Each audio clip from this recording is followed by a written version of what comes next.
Hello, जय हिंद दोस्तों। मैं अनुज स्वागत करता हूं आपके अपने YouTube channel smart study by Anuj में।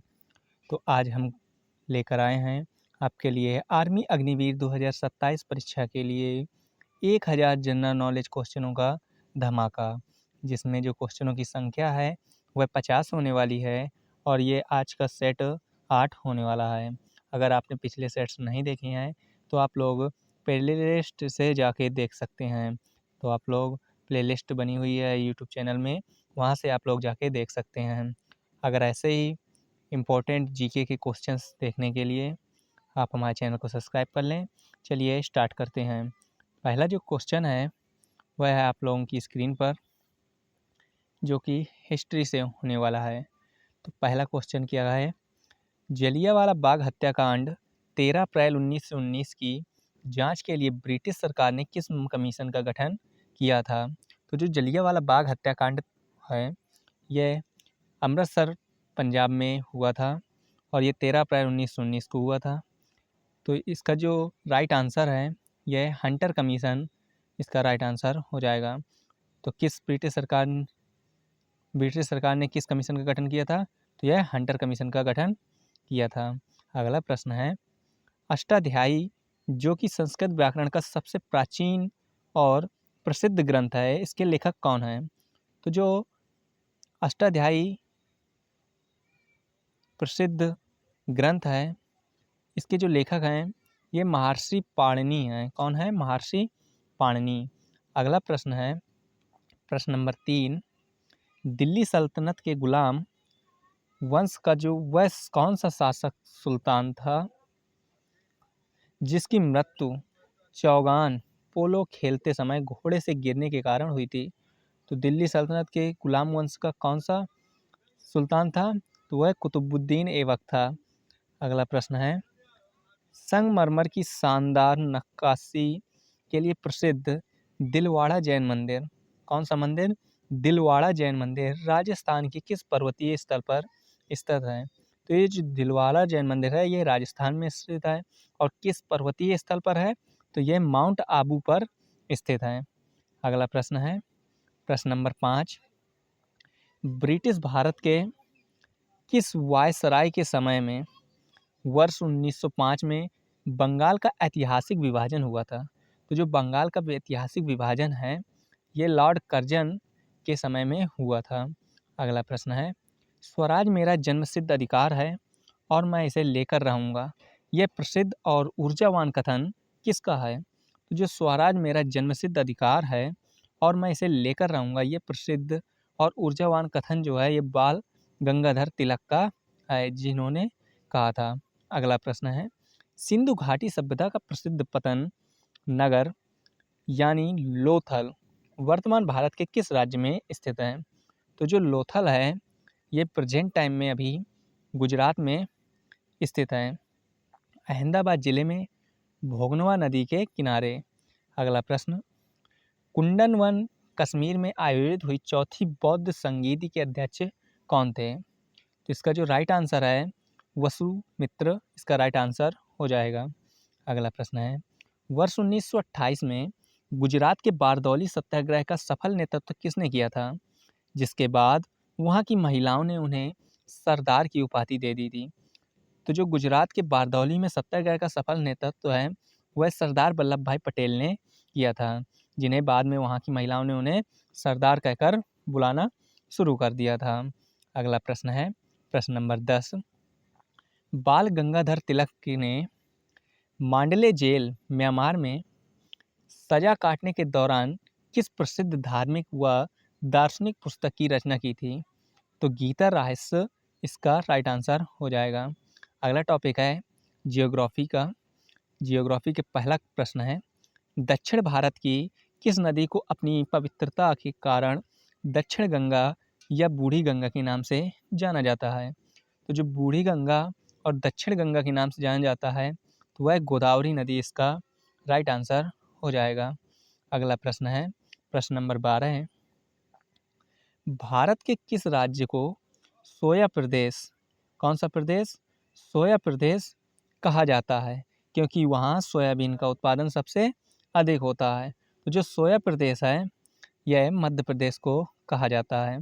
अगला प्रश्न है, नर्मदा नदी पर जबलपुर के पास स्थित प्रसिद्ध और विहंगम धुआंधार जलप्रपात किस राज्य में है? तो यह मध्य प्रदेश इसका जो है राइट आंसर हो जाएगा। अगला प्रश्न है, क्षेत्रफल की दृष्टि से भारत का सबसे बड़ा राष्ट्रीय उद्यान हेमिस राष्ट्रीय उद्यान कहाँ स्थित है? तो जो भारत का सबसे बड़ा राष्ट्रीय उद्यान हेमिस राष्ट्रीय उद्यान है, यह लद्दाख में स्थित है। अगला प्रश्न है, भारत की सबसे बड़ी खारे पानी की लैगून झील चिल्का झील किस राज्य में स्थित है? तो जो चिल्का झील है यह उड़ीसा में स्थित है।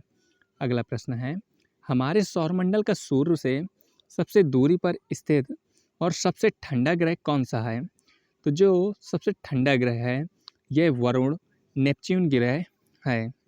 अगला प्रश्न है, प्रश्न नंबर 17 है, भारत का प्रामाणिक समय स्टैंडर्ड टाइम मापने वाली 82.5 डिग्री पूर्वी देशांतर रेखा उत्तर प्रदेश के किस स्थान से होकर गुजरती है? तो यह प्रयागराज के निकट मिर्ज़ापुर से गुजरती है। अगला प्रश्न है, मध्य प्रदेश में स्थित प्रसिद्ध कान्हा राष्ट्रीय उद्यान मुख्य रूप से वह किस वन्यजीव के संरक्षण के लिए दुनिया भर में प्रसिद्ध है? तो यह रॉयल बंगाल टाइगर्स और बारहसिंगा के लिए प्रसिद्ध है। अगला जो प्रश्न है, प्रश्न नंबर 19, मानव निर्मित प्रसिद्ध स्वेज नहर किन दो बड़े सागरों को आपस में जोड़ती है?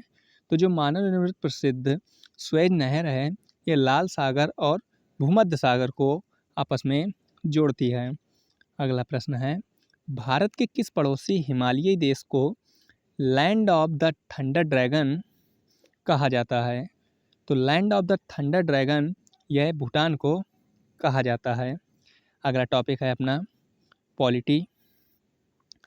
अगर आप लोगों को ये वीडियो अच्छा लग रहा हो तो प्लीज़ इसको एक प्यारा सा कमेंट और लाइक ज़रूर कर दें।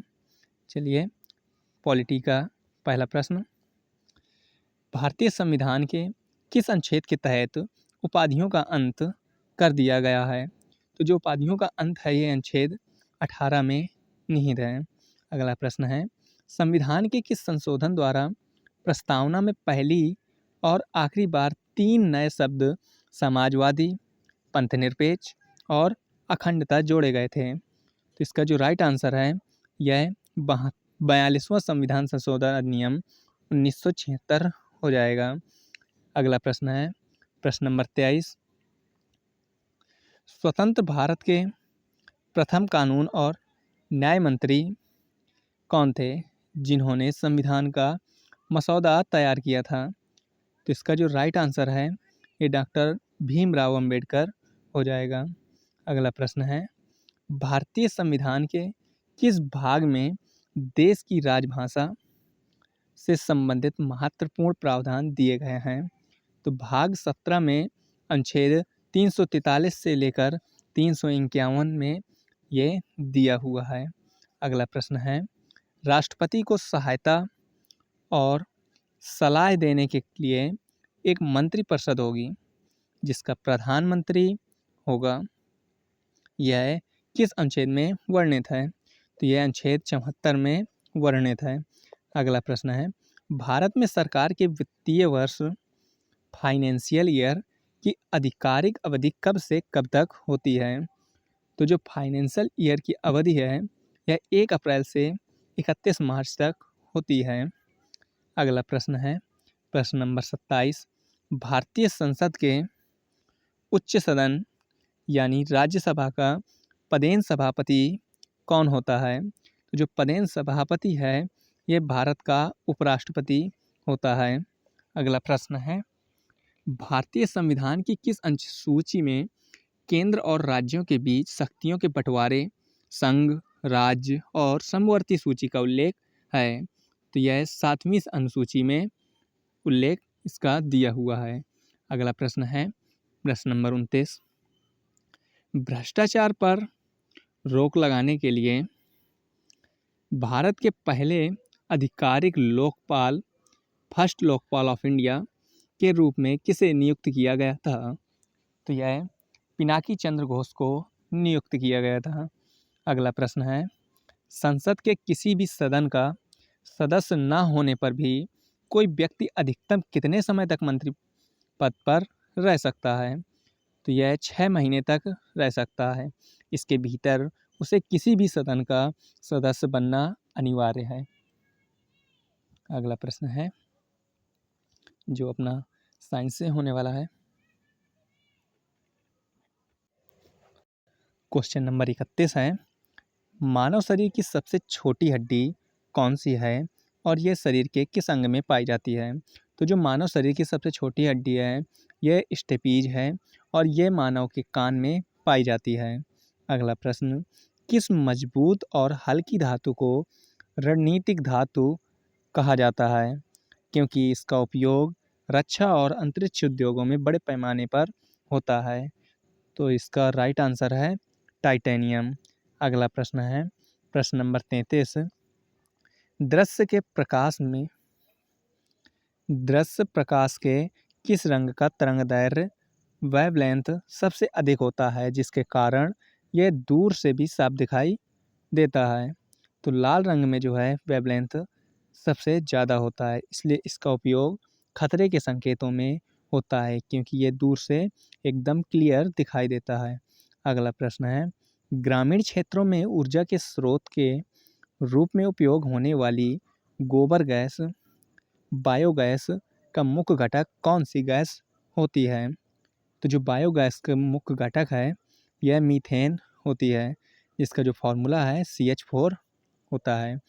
अगला प्रश्न है प्रश्न नंबर 35, मानव शरीर में एनीमिया रक्त अल्पता का या खून की कमी नामक रोग किस जरूरी तत्व की कमी के कारण होता है? तो यह आयरन की कमी के कारण होता है। अगला प्रश्न है, आधुनिक भौतिकी में प्रसिद्ध सापेक्षता का सिद्धांत थ्योरी ऑफ रिलेटिविटी किस महान वैज्ञानिक ने प्रतिपादित किया था? तो जो थ्योरी ऑफ रिलेटिविटी है यह अल्बर्ट आइंस्टीन ने प्रतिपादित किया था।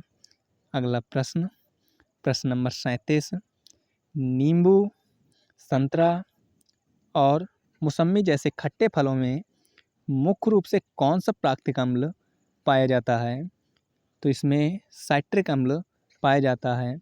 अगला प्रश्न है, समुद्र या पानी के अंदर डूबी हुई वस्तुओं या पनडुब्बियों का पता लगाने के लिए वैज्ञानिकों द्वारा किस यंत्र का उपयोग किया जाता है? तो यह सोनार यंत्र का उपयोग किया जाता है। सोनार का जो फुल फॉर्म है साउंड नेविगेशन एंड रेंजिंग, इसका फुल फॉर्म होता है। अगला प्रश्न है प्रश्न नंबर 39, चिकित्सा विज्ञान में विभिन्न रक्त समूहों blood groups A, B, AB और O की खोज सबसे पहले किसने की थी? तो जो रक्त समूहों की खोज है ये कार्ल लैंडस्टीनर ने की थी वर्ष 1900 में। अगला प्रश्न है, पेड़ पौधों में पत्तियों का हरा रंग किस मुख्य पिगमेंट या वर्णक की उपस्थिति के कारण होता है? तो क्लोरोफिल जो है इसका राइट आंसर हो जाएगा। अगला जो टॉपिक है ये अपना है GK, static GK and defence से। तो स्टैटिक जीके और डिफेंस का पहला प्रश्न है, भारत का प्रसिद्ध और अत्यंत प्राचीन सत्रिया शास्त्रीय नृत्य मुख्य रूप से किस राज्य से संबंधित है? तो यह असम से संबंधित है। अगला प्रश्न है, दुनिया भर के देशों को वित्तीय सहायता देने वाली संस्था विश्व बैंक का मुख्यालय कहाँ स्थित है? तो जो विश्व बैंक का मुख्यालय है यह वाशिंगटन DC में अमेरिका में स्थित है। अगला प्रश्न है प्रश्न नंबर 43, विश्व का सबसे प्रतिष्ठित नोबेल पुरस्कार पाने वाले पहले भारतीय और पहले एशियाई नागरिक कौन थे? तो जो पहले भारतीय और पहले एशियाई नागरिक नोबेल पुरस्कार पाने वाले हैं वह रविंद्रनाथ टैगोर हैं। वर्ष 1913 में उनकी काव्य रचना गीतांजलि के लिए मिला था। अगला प्रश्न है, पर्यावरण के संरक्षण के लिए काम करने वाली वैश्विक संस्था संयुक्त राष्ट्र पर्यावरण कार्यक्रम UNEP का मुख्यालय कहाँ स्थित है? तो जो यूएनईपी का मुख्यालय है यह नैरोबी केन्या में स्थित है। अगला प्रश्न है प्रश्न नंबर 45। भारतीय सेना के गौरव को याद करने के लिए थल सेना दिवस आर्मी डे हर साल किस तिथि को मनाया जाता है? तो जो भारतीय थल सेना दिवस है ये 15 जनवरी को हर वर्ष मनाया जाता है। अगला प्रश्न है भारत और जापान की थल सेनाओं के बीच आपसी तालमेल बढ़ाने के लिए आयोजित होने वाली द्विपक्षीय सैन्य अभ्यास का क्या नाम है? तो इसका नाम है धर्म गार्जियन। अगला प्रश्न है प्रश्न नंबर 47। कृषि वैज्ञानिकों के अनुसंधान के लिए प्रसिद्ध केंद्रीय आलू अनुसंधान संस्थान central potato research institute Bharat के किस शहर में स्थित है? तो यह शिमला हिमाचल प्रदेश में स्थित है। अगला प्रश्न है प्राचीन भारतीय इतिहास के प्रसिद्ध ग्रंथ कादम्बरी और हर्षचरित के रचयिता कौन है? जो राजा हर्षवर्धन के दरबारी कवि थे। तो बाणभट्ट इसका राइट आंसर हो जाएगा। अगला प्रश्न है प्रश्न नंबर 49। कथक मुख्य रूप से भारत के किस क्षेत्र या राज्य का सबसे प्रसिद्ध शास्त्रीय नृत्य है? तो जो कथक है यह उत्तर प्रदेश उत्तर भारत का शास्त्रीय नृत्य है। अगला और अंतिम प्रश्न है प्रश्न नंबर 50। भारत के किस हाई टेक शहर को देश की सिलिकॉन वैली ऑफ इंडिया या आईटी हब के नाम से जाना जाता है? तो आईटी हब और सिलिकॉन वैली को किस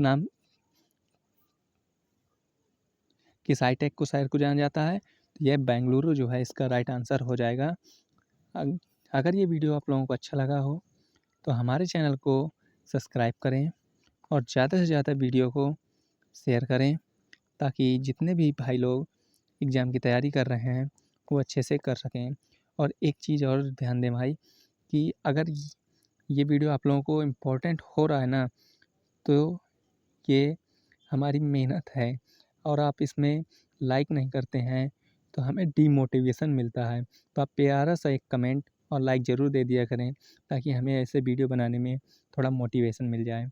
जय हिंद, जय भारत।